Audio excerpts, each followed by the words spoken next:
옆 사람 보시면서 이렇게 축복하겠습니다. 모든 것이 다 하나님의 은혜입니다. 시작. 모든 것이 다 하나님의 은혜입니다. 오늘 저는 한 영혼 목양의 행복이라는 주제로 아주 짧게 메시지를 하고 또 서로 축복하는 시간을 갖기를 원합니다. 한 번만 더 한번 고백하겠습니다. 우리 교회는 행복의 공동체입니다. 시작. 우리 교회는 행복의 공동체입니다. 예. 어느 날 급한 용무가 있어 주차장에 내려가 차문을 열고 시동을 걸고자 했습니다.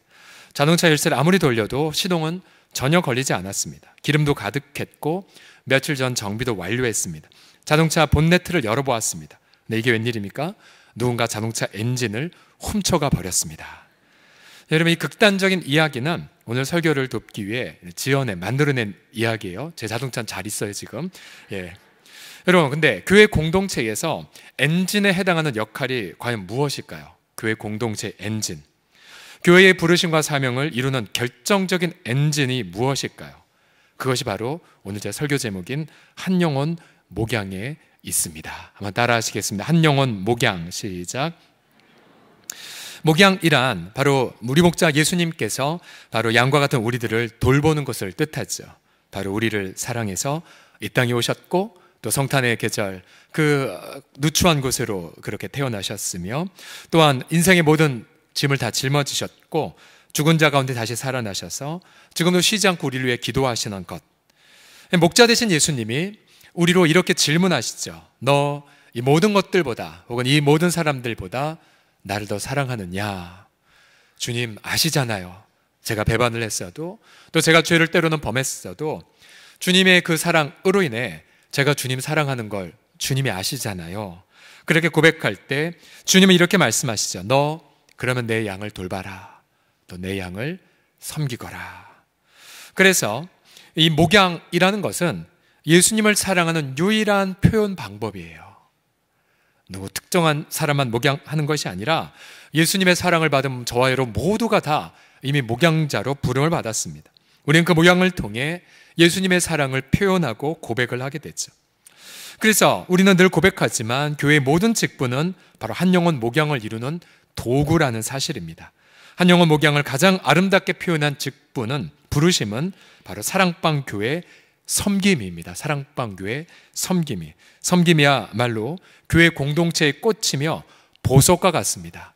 섬김의 이 직분을 감당하는 분들, 바로 그런 분들을 향해 오늘 이 미가서, 어떤 분들은 굉장히 생소한 본문일런지 모르겠습니다. 이 미가서는 주전 8세기경의 선지자인데요. 그의 시대에 아수르 제국이 이제 이스라엘을 침입하고 있었고요.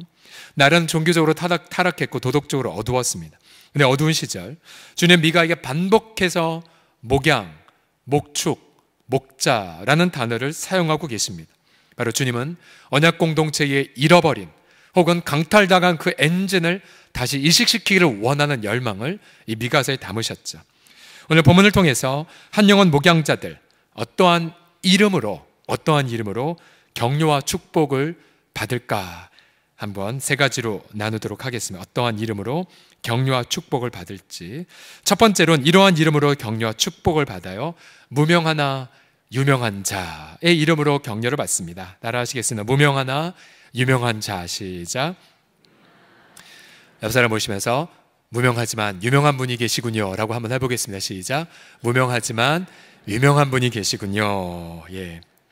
이 암울한 이스라엘을 향해 주님은 미가서 5장 2절 유명한 구절 있죠. 이렇게 약속하셨어요. 같이 읽어보죠. 시작.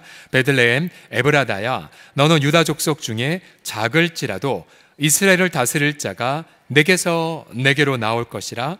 그의 근본은 상고에 영원에 있느니라. 예. 제가 태어난 고향은 서울 동대문구 답심리에서 태어났고요. 이정자 조산소에서 태어났고요. 그리고 제가 자라난 주요 인생의 대부분을 자랐던 곳은 서울 봉천동입니다. 봉천동 산동네, 꼭 텔레비전 드라마에 주인공의 불우한 어린 시절이 나왔던 판자촌 동네 봉천동. 근데 저는 봉천동에 태어난 것이 전혀 부끄럽지 않고 자랑스럽습니다. 자랑스러워요. 왜요? 그곳에서 바로 예수님을 만났기 때문에 그래요.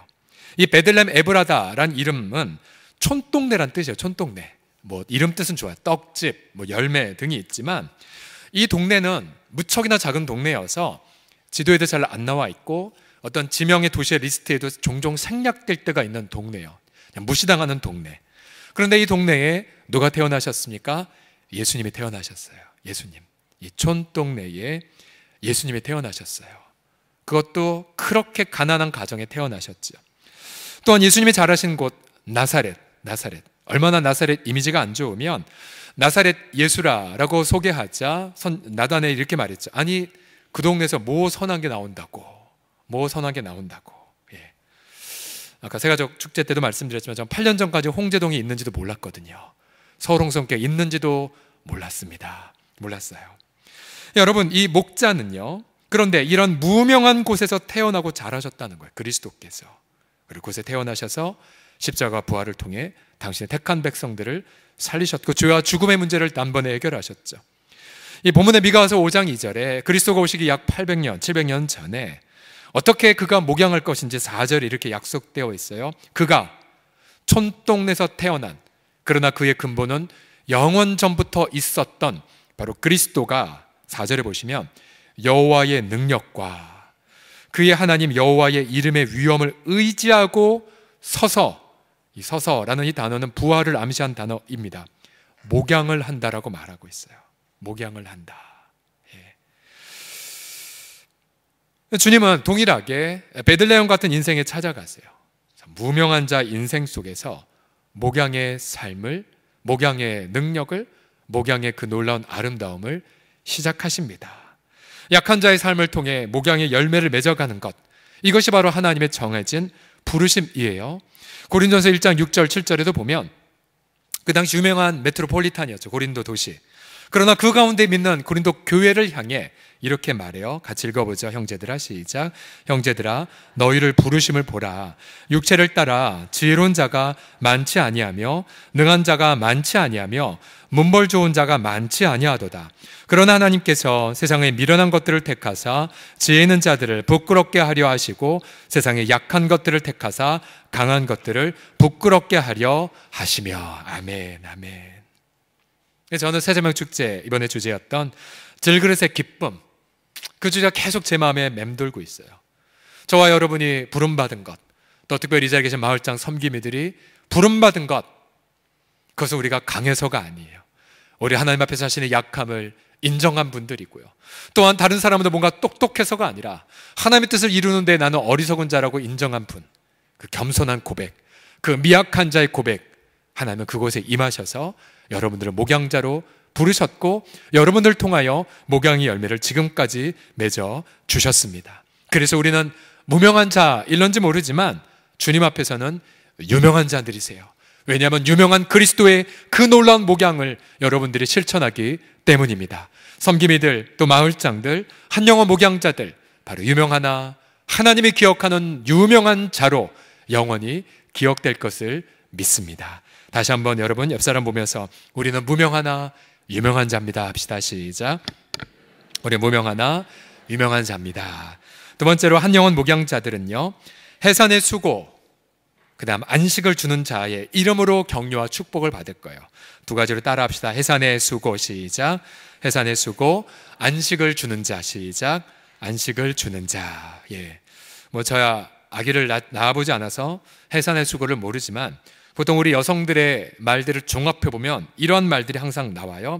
하늘이 노래지고 나 죽었다면 응애 아기가 태어난다고요. 맞습니까 우리 자매님들? 아니에요? 이보다 더 강렬해야 되나요? 예. 아무튼 하늘이 노래지고 나 죽었다면 애가 나온다고 말씀을 하십니다. 그런데 오늘 5장 3절에 보게 되면 해산의 수고가 나와요. 5장 3절. 그러므로 여인이 해산하기까지 포로 가운데 있는 그들을 붙여두시겠고, 그러나 여인의 해산 이후에 그의 형제 가운데에 남아있는 자, 하나님의 징계와 연단을 받고 그러나 포로된 자가 마침내 회복을 받을 것을 약속하고 있어요. 해산의 수고. 바울 사도는 갈라디아 교회 성도들이 복음에서 이탈하여 이단에 미혹되자 이렇게 통탄하며 고백했죠. 갈라디아 4장 19절 시작. 나의 자녀들아, 너희 속에 그리스도의 형상을 이루기까지 다시 너희를 위하여 해산하는 수고를 하노니. 결국 한 영혼의 회복 전에 반드시 해산의 수고를 누군가는 감당하게 되어 있어요. 또 해산의 수고를 하게 될 때 누군가가 바로 회복을 경험하게 됩니다. 우리도 마찬가지예요. 허물과 죄로 죽은 영혼을 구원하는 것, 그것은 인간에 속한 일이 아닙니다. 우리 섬기미들, 마을장들은 사랑하다가 낙심을 경험을 하죠. 또한 그들이 변하지 않는 걸 자기 탓으로 자책을 합니다. 또 그들을 섬기다가 내가 소진되게 돼요. 내가 언제까지 품어야 하나. 그래서 하나님 앞에 하소연하게 되면 주님은 어느덧 우리에게 이런 깨달음을 주세요. 너는 아비로 부름받았단다. 너는 어미로 부름받았단다. 그러면서 다시 우리로 하여금 그들을 품고 해산의 수고를 수고하도록 그렇게 인도하십니다. 결국 우리가 해산의 수고를 맞닥뜨릴 때엔 이 준비를 하는 거죠. 아, 내가 영적 아비로 세워지는구나. 아, 내가 영적 어미가 되는 거구나. 그래서 그때에 다시 마음을 주스리고 그 영혼을 사랑으로 결정할 때에 어느덧 우리의 죄성은 사라지고 우리 자신이 예수님을 닮아가는 변화를 경험하게 되죠. 오늘 본문의 5장 4절에 보게 되면 해산의 수고를 감당한 이후에 5장 4절 끝에 이런 표현이 있어요. 그들이 거주할 것이라. 바로 포로된 자가 약속의 땅에 돌아와 안식을 누리게 될 것을 말하고 있습니다. 결국 우리 섬기미들은 두 가지 그림이 다 있어요. 해산의 수고를 위해 부름받았고, 그러나 그 수고의 분량을 채우게 되면 맡겨진 영혼들에게 회복과 쉼과 안식이 돌아오게 됩니다. 여러분, 우리가 지금 매주 금요일마다 심야 기도회가 끝나면 안수 시간을 이제 갖는데요. 제가 기억나는 주간이 얼마 전에 이제 안수하겠습니다라고 하니까 이제 한 분 한 분씩 오셔서 안수 받으시잖아요. 그런데 항상 늦은 밤까지 옆에서 함께 울어주는 건 섬김이에요. 섬김이. 목사님, 이분 위해서 기도해 주세요. 그럼 섬김이가 옆에서 함께 울어준 분. 그때가 10시 한 40분, 11시쯤 되었는데도 또 어떤 기도 제목이 있는 사랑방원을 위해 함께 그 밤까지 기다리면서 울어주는 섬김이들이 있었어요. 너무 감동이죠, 감동. 여러분, 나를 위해 이렇게 함께 있어주면서 울어주는 자가 있는 거. 여러분, 그러면 내게 시련이 아직 해결 안 됐어도 이미 다 해결된 것처럼 기쁨을 누리지 않습니까? 내 이웃을 울어준 눈물보다 아름다운 보석이 어디에 있겠습니까? 교회의 건강은 결국 지체를 위해 울어주는 누군가가 있을 때예요. 우리가 한 달에도 보면 정말 우리가 이해할 수 없는 고통으로 눈물 흘리는 성도들을 만나게 돼요. 그러면 어떻게 해야 돼요? 아무것도 알지 못해 그냥 울어줄 때에 어느덧 그 옆자리에는 함께 울어주는 분들이 다 있으세요. 목사님, 그분이 여러 가지로 저와 함께 울어주고 있으세요. 그러면 마음이 부담이 되더라도 안심이 돼요. 우리 사랑하는 섬김이들은 바로 이 해산의 수고를 위해 부름받은 자들입니다. 그래서 쉽지 않아요. 아마 우리 남성 섬김이들 처음에 하시면서 야, 왜 이렇게 안 모이냐, 회사 미팅에도 이렇게 안 늦을 텐데 왜 이렇게 핑계대면서 안 모이냐라고 힘드실 때가 있어요. 아, 내가 부족한가 보다 첫 번째 생각이 들 것이고, 아, 나는 어떻게 하지? 낙심하고 싶은 생각이 드실 거예요. 그러나 여러분 아십니까? 해산의 수고의 1단계가 뭐냐면, 다 함께 따라하겠습니다. 약속의 바람막기. 시작. 약속의 바람막기. 그게 1단계. 아, 내가 한 10번 정도 바람 맞으면, 20번 정도 바람 맞으면 한결같은 마음으로 축복하고 복주고 우리 모입시다. 이렇게 해산의 수고를 하나씩 감당하게 될 때에 어느덧 안식의 응답이 우리 사랑방 지체들에게 임하게 될 것입니다. 특별히 동일한 마음으로 이제 목양에서 잠시 내려놓으셨지만 동일한 마음으로 기도한 우리 시니어 어르신들, 또 중보자들에게 동일한 축복을 드리고 싶습니다. 저는 이 자리에 계신 우리 모든 사랑방 마을장과 섬기미들, 남을 위해 울어주는 그 눈물 하나하나 하나님이 기억하시고 영원히 길을 하나님의 보석으로 여러분들을 복주실 줄을 믿습니다. 우리 섬김의 마을장들, 우리가 박수로 한번 격려를 해주시겠습니다. 마지막으로 한영원 목양자들은 어떠한 이름으로 격려와 축복을 받냐면요, 제가 오늘 미가서 5장을 선택한 이유는 바로 요 구절 때문에 그래요. 이거는 제게 있어서 제 목양에 언제나 격려를 주는 약속의 말씀이에요. 5장 7절에 보시면 두 가지 모습으로 7절, 8절, 9절에 섬김이를 이렇게 두 가지의 표현을 하여, 하나는 이슬, 또 단비, 또 한 가지는 전사의 모습으로 묘사합니다. 우리 세 번째 어떠한 이름이냐면 다 같이 따라 하시겠습니다. 공동체의 이슬과 전사. 시작. 공동체의 이슬과 전사. 7절을 통해서 보면요, 야곱의 남은 자는, 야곱의 남은 자, 나중에 기회되면 남은 자에 대한 하나님 마음을 함께 나누기를 원하는데요, 연단받고 포로됐지만 회복된 자들이 남은 자들이에요. 남은 자. 근데 남은 자들은 많은 백성 가운데 있으리니 그들을 뭐로 비유하냐면요, 여호와께로부터 내려는 이슬 같고 풀위에 내려는 남비 같다라고 표현합니다. 이 이스라엘은 건조 지중해성 기후이기 때문에 여름 동안 내내 비 한 방울 내리지 않아요. 그러나 이미 밭에 올리브 또 다양한 포도 작물들이 있죠. 어떻게 말라 죽지 않냐면 그 지중해 습기를 가득 머금은 그 바람이 이제 밤새 무트로 올라오면은 이제 새벽녘 날씨가 추워질 때 응결이 됩니다. 응결. 그러면 굉장히 많은 이슬이 흠뻑 식물을 적십니다. 흠뻑 적시게 돼요. 예. 그러면 그걸로 식물들은 무성하게 자라고 열매를 맺게 됩니다. 또한 건조기가 끝나면 이제 단비의 시계절이 오죠. 이른 비와 늦은 비. 그 이른 비와 늦은 비를 머금고 그곳에서 풍성한 열매들을 맺게 돼요. 그런데 이 단비와 이슬과 같은 이 생명과 같은 이 존재를 누구에다 비유하냐면 한 영혼 목양자들에게. 한 영혼 목양자들에게. 저는 목양을 경험하면서 느끼는 놀라운 그런 은혜가 무엇이냐면, 하나님이 우리 가운데 말씀의 은혜를 주셨어요. 또 누군가에게 누구를 만나고 싶은 사모하는 마음을 주셨어요. 그래서 만나서 함께 대화해 보면, 또 만나서 내 마음속에 들어온 어떤 아이디어나 말씀을 조차 나누게 되면 그것이 바로 그들에게 해답이 되는 감격이에요. 해답이 되는 감격. 우리는 저도 그렇고 다 질그릇이고 어리석은 자들이고 타락한 자들이지만 누군가를 살리는 이슬과 단비를 내게 선물로 주셨다는 감격이에요. 나를 통해 마른 뼈가 살아나고 나를 통해 소망 없는 자가 소망을 갖는 그 감격. 그래서 이 감격을 한두 번 경험하면 우린 이런 고백을 해요. 하나님, 내가 다시 태어나도 나는 목양자가 되겠나이다 라는 그 고백을 하게 되죠. 또 한 가지의 이미지는 전사예요. 전사. 본문 5절을 보시게 되면 이 사람, 베들레헴에서 태어난 메시아를 가리켜 평강이 될 것이라고 말한 이후에 그 다음, 자, 아수르 사람이 우리 땅에 들어와서 우리 궁들을 밟을 때에는 우리가 7목자와 8군왕을 일으켜 그를 치리니라고 말하고 있어요. 여기서 말한 7, 8은 딱 7명, 8명이 아니라 상징적 숫자예요. 즉 전쟁에 합당한 수라는 뜻인데, 흥미롭게도 여러분, 전쟁에 오면 누구를 내보내야 됩니까? 용사를 내보내요. 용사. 무사를 보내야 돼요. 투사를 보내야 돼요. 네, 흥미롭게도 그가 여호와의 이름을 의지하여 목축하겠다는 표현 이후에 나온 5절에 보게 되면 누구를 일으키냐면 7 목자를 일으킨다. 목자. 여러분, 그 당시 아수르 제국은 대제국이죠.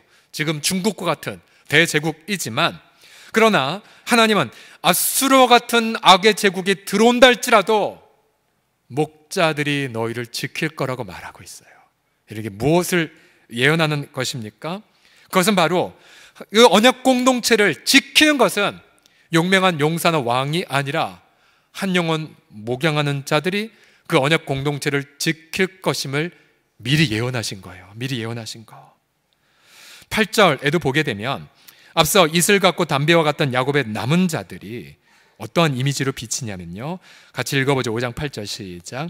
야곱의 남은 자는 여러 나라 가운데와 많은 백성 가운데에 있으리니 그들은 수풀의 짐승들 중의 사자 같고 양떼 중에 젊은 사자 같아서 만일 그가 지나간즉 밟고 찢으리니 능히 구원할 자가 없을 것이라. 아멘.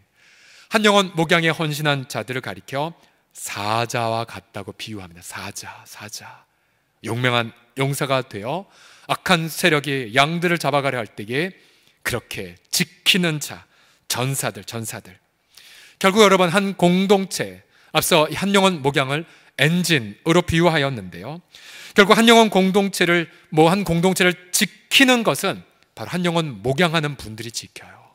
이분들이 복음을 증거하고 또 때로는 각종 이단들로 인하여 흔들릴 때마다 바른 복음 진리로 영혼들을 지켜주지요. 때로는 성도들이 세상 유혹에 쓰러질 때에도 사랑방 공동체를 통하여 강력하게 그들을 지켜주고 챙겨줍니다. 한 영혼 목양자들이 그 공동체를 지키는 전사라는 사실. 저는 미가서의 이 두 가지 비유, 이슬과 같고 사자와 같은 이미지, 저는 그것이 너무나도 좋습니다. 바로 한 영혼 목양자, 굉장히 미약해 보이지만 하나님이 기억하는 유명한 자요.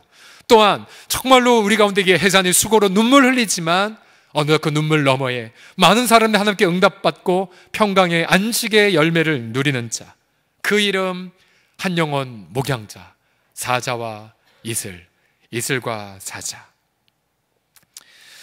우리 앞서 보고한 것처럼 매주 사랑방 섬김이들이 사랑방 보고서를 정성껏 작성하는데요, 우리 올해 한 사랑방 보고서를 마지막으로 읽어드리겠습니다. 이 섬김이님이 이렇게 쓰셨어요. 올해도 상하반기 사랑방 예배를 주님이 주신 능력을 등에 업고 은혜 가운데 마치게 하시니 감사합니다. 사랑의 표현, 칭찬 속에 격려를 담아 아낌없는 열정으로 사랑방 교제를 서로 섬기게 하심 또한 감사합니다. 올해는 사랑방 가정에 많은 좋은 일들로 각 가정에서 사랑방 예배를 드릴 수 있는 축복을 주시고 기도응답 주심 또한 감사합니다. 방학 동안에도 말씀 묵상에 힘쓰게 하시고 사랑방 가족을 위하여 서로 중보하는 마음을 갖게 하시어 공동체의 축복이 곧 개인의 축복으로 연결되는 삶을 체험케 되기를 원합니다. 무엇보다 여기까지 인도하여 주신 은혜에 감사 찬양 올려드립니다. 아멘, 아멘. 목양의 길은 쉽지 않습니다. 그러나 우리를 사랑해서 생명을 바치신 예수님은 기쁨과 미소를 머금고 두 팔 벌려 말씀하세요. 일어나자, 날 사랑하는 자야, 나와 함께 가자. 이미 목양의 길 앞에 열매가 풍성히 맺었구나. 우리는 그 해산의 수고의 마당 속에 예수님과 함께 마주하며 교제하지요. 예수님과 누리는 기쁨이 너무 커서 해산의 수고는 아무렇지 않게 여겨집니다. 더 큰 수고를 할 때 예수님과 더 큰 기쁨을 누리고요, 더 많은 눈물을 흘릴 때 내 보잘것없는 인생이 이슬처럼 사자처럼 쓰임받는 그 황홀한 감격을 경험하거든요. 내가 다시 태어나도 내가 이 길을 절대로 놓치지 아니하리라. 주님 오실 때까지 이런 기쁨과 감격을 사모하면서 우리가 주님 오실 때까지 이런 한 영혼 목양의 아름다운 길을 사모하시고 또 동일한 마음으로 동역해 주시는 우리 서롱성의 모든 식구들 다 되시기를. 그래서 마지막 목자장 되신 예수님 오실 때에 우리 모두가 목양자들이 누리는 행복한 의의 영원한 멸류관을 다 쓰시는 우리 모두가 되기를 예수님의 이름으로 간절히 축복합니다. 기도하겠습니다.